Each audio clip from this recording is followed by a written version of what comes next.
Hello everyone from Tony the Scar Ghost. Thanks to XR Bootcamp that organizes courses about AR and VR for professionals, you can check out using the link here below. I've been able to try Hand Physics Lab, a very famous application for the Oculus Quest that lets you use your hands, your physical hands, to perform some tasks and have fun solving little enigmas. So the application has been developed by Dennis Kuhner, that is also the man behind Holonautic. And it is, for sure, you have seen about it on Reddit, on Twitter, because it gives usually got pretty popular, pretty viral. I was very curious to try it, and I've been happy to be able to try it. I want to tell you my first impression since I've just finished it. So, what is Hand Physics Lab? Basically, you have like 80 something, 80 more than 80 levels in which you have like a table in front of you when there are some objects, you have to perform simple tasks. And with simple tasks, I'm talking about pressing a button, like putting some cubes in the right order, like shooting with a gun, some cans and make them fall down, ordering stuff, blah blah blah. Simple things, very simple things. And you have to perform them you only using your hands. So hand tracking, the Oculus Quest hands tracking. So it's not that you also use the controller. I will tell you this later on, but the application has been made to use the hands. And the hands are physical in the sense that if there is a table and you try to put your hand on the table and then go beyond the table, you cannot because the table is blocking you. Also, everything that you grasp, all the objects you stack on one on top of the other, it's all driven by pseudo-realistic physics. So this is the important feature of the application. The first one is that use hand tracking, only the hands. The second one is that it is all driven by physics, realistic physics. I said that you can also use the controller because actually the program supports three like interaction modes. One is with hand tracking. The second one is with the controllers, and the third one is like you third person mode. So you see some teeny hands that can interact with the objects when you move your real hand. So it's like you see everything like in a diorama and you just move yourself. You see the diorama yourself version of yourself moving to perform the task. So every level can be completed in these three modes. So if you like to complete a game in a perfect way, you should complete it with these three modes and also trying to get 3 stars for every level. So basically every level you have these simple tasks and you can get 1 to 3 stars if you complete it, depending on the time that you use to complete it. Usually the tasks are pretty simple. So stacking objects, ordering stuff, throwing stuff, very, very simple things. And the program, and they're also quite short. So usually probably the longest level, maybe the real longest, because I misunderstood one thing. I took 20 minutes for one level, but apart from that error that was mine, probably the mean time is around maybe 1 minute per level. And depending on the time that you need to complete it, the time that you take to complete it, you get 1 to 3 stars. So you're very fast, 3 stars, you're very slow, 1 star.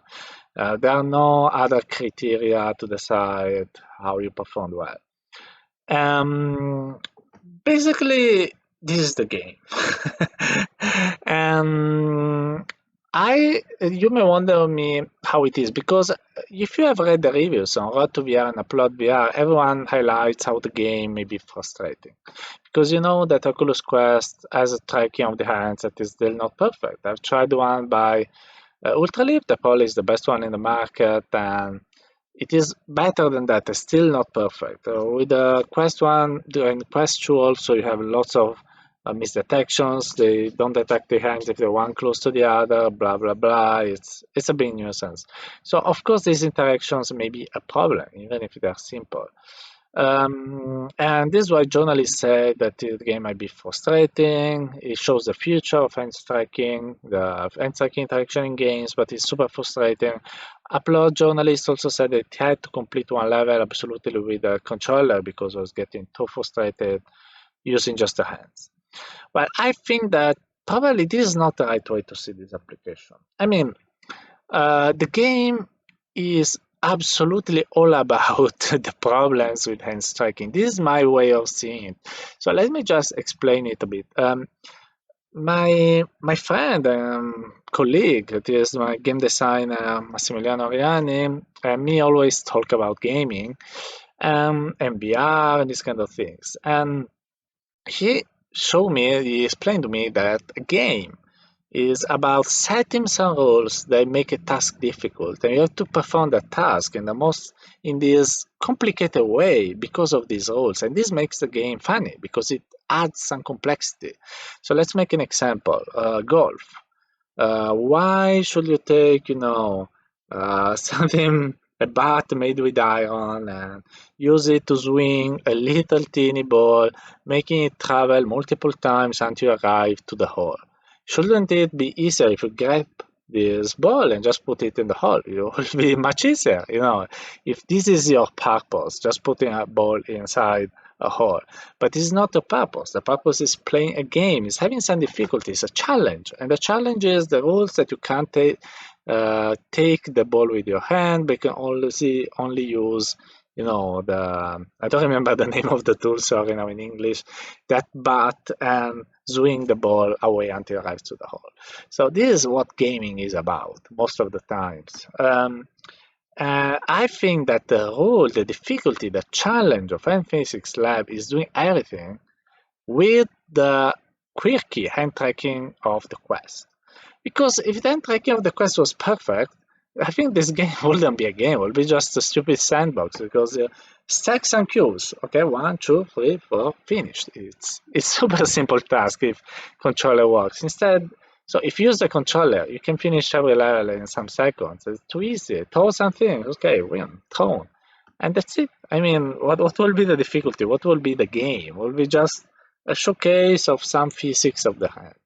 If this is funny, it's because the hands are not working. So while you try to stack objects, the hand has a glitch, and everything you have stacked fall down again. So this is a mess. Of course, it is not some clear rules like the one of golf. There are like random variables depending on how the tracking works well, but it's what makes the game funny, in my opinion, because you have to try to find a way to work on the difficulties and the errors of the hand striking, and this makes the game funny. And the other thing that made me love it is actually that the levels are very short usually. So you have always the time to play a little session of this game. You have like an immediate reward for what what you have done. So it's not that you have to wait 1 hour to see you have won. You win in a fast way. So you have immediate satisfaction. It's like, when you watch memes on the web, you watch them some minutes and have fun. And you can just do it for 1-2 minutes. So that's amazing. So I think this makes the game so cool. So apart from the physics, physics interaction is interesting. The use of hand tracking is innovative.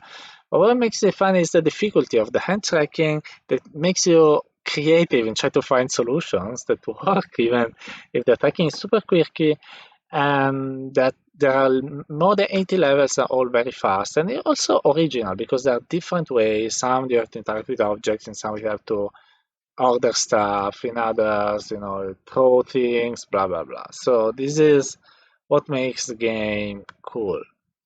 Of course, you have to be patient. You must know that hand tracking is quirky, so not getting frustrated for it. Accept it, be positive, and try to overcome these difficulties.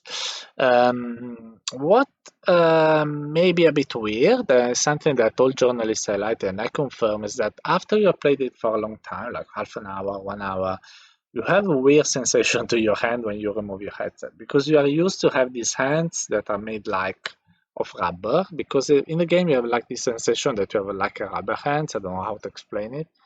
And so and sometimes they snap away, sometimes they have a wrong position. So your brain starts thinking that you have very weird hands. And when you return to your real hands, you have like, oh, I didn't remember they are this way. So you have some weird sensation, some weird proper perception of your body, especially of your hands. But it lasts, like half an hour, something like that. So it's not something permanent. You don't have to worry. Uh, Another thing is that sometimes it is not clear in the levels what you have to do. So it's also part of the game, of course. But sometimes you're like, okay, what I'm supposed to do here? What are the rules of this? Because sometimes you have new objects appearing and you're not clear why they're there. So I remember the level that I spent 20 minutes because I didn't understood one piece, one object in the scene, what was it for? Because there is not a guide. You have to learn by yourself. This is part of the game. It's another thing that is part of the fun. But if you don't get how to do things, it can be frustrating. So this can be a pro and a con. Another con is that the menu. I think that interaction, especially with the menu to reset the current level, that is a problem because the menu is on the lower right part of your vision, and to touch it with your hands you have to look at that, otherwise the tracking doesn't work.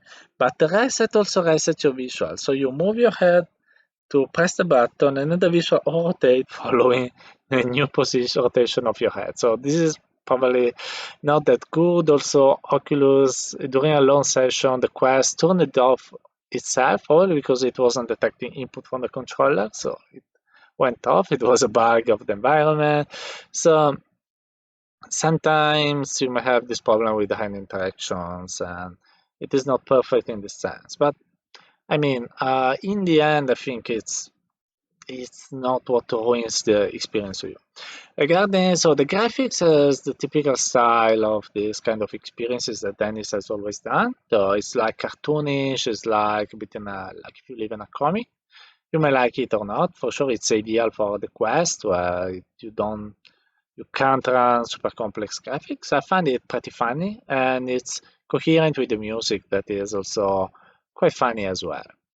When you finish all the levels, even just with in one way, even with just one star for every level, you can play everything in the sandbox. Basically, you have a sandbox and you can activate all the objects you have played with and throw stuff, use your hands in a funny way, paint objects, blah blah blah. Personally, I'm not a big fan because I'm not a big fan of sandboxes. I like to, have a purpose. But again, if you enjoy the interactions, maybe you're a UX designer and experiment more with them, it's a good way of doing it. And I think I give you a right overview of how is Hand Physics Lab. So my final opinion is that it's a great game. Personally, I loved it, and I loved it because it's original and because it was funny. I loved getting crazy with the hands interactions. I love making the mini games, different kind of mini games. I love that sometimes I had to find solutions to these enigmas because I didn't knew the rule. I didn't know the rules of the level, so I had to think about what I can do here, how I can solve these problems. And I like enigma games, so that was pretty cool. So I really loved it a lot. Also, I love enjoy some. I was a bit tired after the work. So, okay, let's relax a bit with this game for 15 minutes. I could have a very short session, have fun with these mini levels. Yeah, I think it's the right format for a person like me. If you like these crazy mini games, I think this is the game that you can like it as well. Okay, so if you have liked my review and seen the gameplay, my words, you think that it could be cool to buy Hand Physics Lab, you can find it on the Oculus Quest store. Of course, I will leave you the link here below, and buy it for around 10 euros. I think it's a price that is worth it for what experience offers you. Of course, it's not super long, but for the quality and the originality, I think it's really an okay price. So if you're interested, you can buy it on the Oculus Quest store. And that's it for today. Hope you enjoyed this review Hand Physics Lab. If it is the case, please like and subscribe so that you can continue seeing my crazy videos about AR and VR. So thanks for watching and have a nice day in VR with your physics lab. Bye bye.